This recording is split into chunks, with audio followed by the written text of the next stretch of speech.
అత్యంత శక్తివంతమైన భారతీయుల జాబితాలో రేవంత్ రెడ్డి స్థానం 28 ఓ సర్వే తేల్చింది.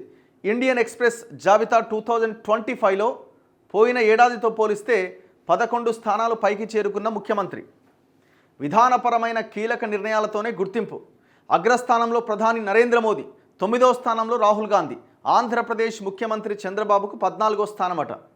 మరి ఇవి ఎట్లా లెక్క కడతారో ఏమో కానీ పేపర్లలో వచ్చింది చదవాలి. మన రాష్ట్ర ముఖ్యమంత్రికి 28వ స్థానం దక్కిందట.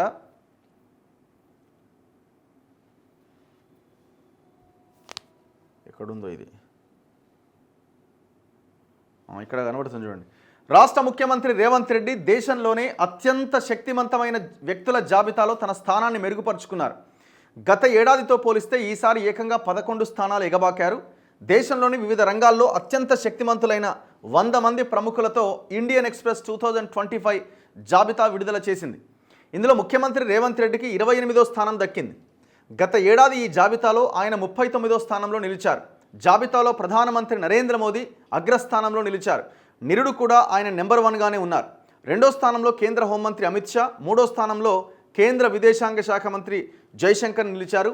తర్వాత వరుసగా 10 స్థానాల్లో ఆర్ఎస్ఎస్ చీఫ్ మోహన్ భగవత్, కేంద్ర ఆర్థిక మంత్రి నిర్మలా సీతారామన్, యూపీ సీఎం యోగి ఆదిత్యనాథ్, కేంద్ర మంత్రులు రాజ్నాథ్ సింగ్, అశ్విని వైష్ణవ్, ప్రతిపక్ష నేత రాహుల్ గాంధీ, ప్రముఖ పారిశ్రామికవేత్త ముఖేష్ అంబానీ ఈ జాబితాలో ఉన్నారట. అంటే వ్యాపారవేత్తలు కూడా ఇందులో ఉన్నారనమాట. ఈ రిపోర్టు, ఈ సంగతి ఏంది కథ, ఏదో ఇన్ఫ్లుయెన్స్డ్ రిపోర్ట్స్ ఇవన్నీ కూడా ఎవరో ఒకరి చెప్పు చేతల్లో ఉండి ఇట్లాంటి సర్వేలు తయారు చేసి దేశం మీద వదులుతూ ఉంటారు ఎవరినో ప్రసన్నం చేసుకోవడానికి.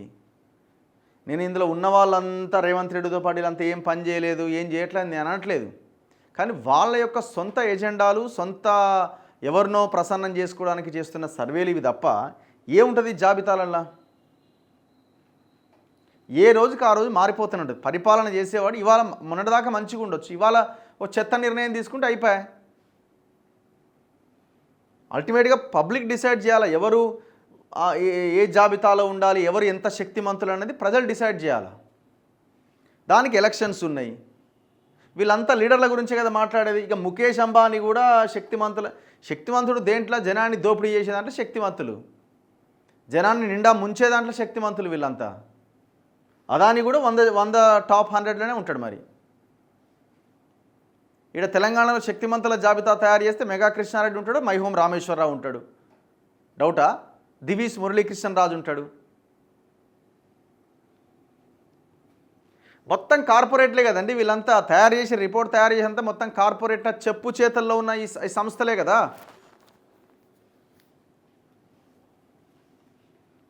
వంద మంది జాబితాలో దేశంలోని రాజకీయ, వ్యాపార, క్రీడా, వినోద రంగాల్లో అత్యంత ప్రభావవంతమైన వ్యక్తులు ఉన్నారు.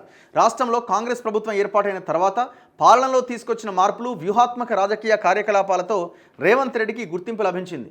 తనదైన దూకుడుతో దేశ రాజకీయాల్లో చూపుతున్న ప్రభావం, నాయకత్వ లక్షణాలతో ఆయన ర్యాంక్ ఈసారి బాగా మెరుగుపడ్డది. ప్రాంతీయ అవసరాలను జాతీయ ప్రాధాన్యాలతో సమన్వయం చేయగలిగిన మేధో సంపత్తి, వ్యూహాత్మక దృక్పథం రేవంత్ రెడ్డిని కీలక నాయకునిగా నిలిపేలా చేశాయి.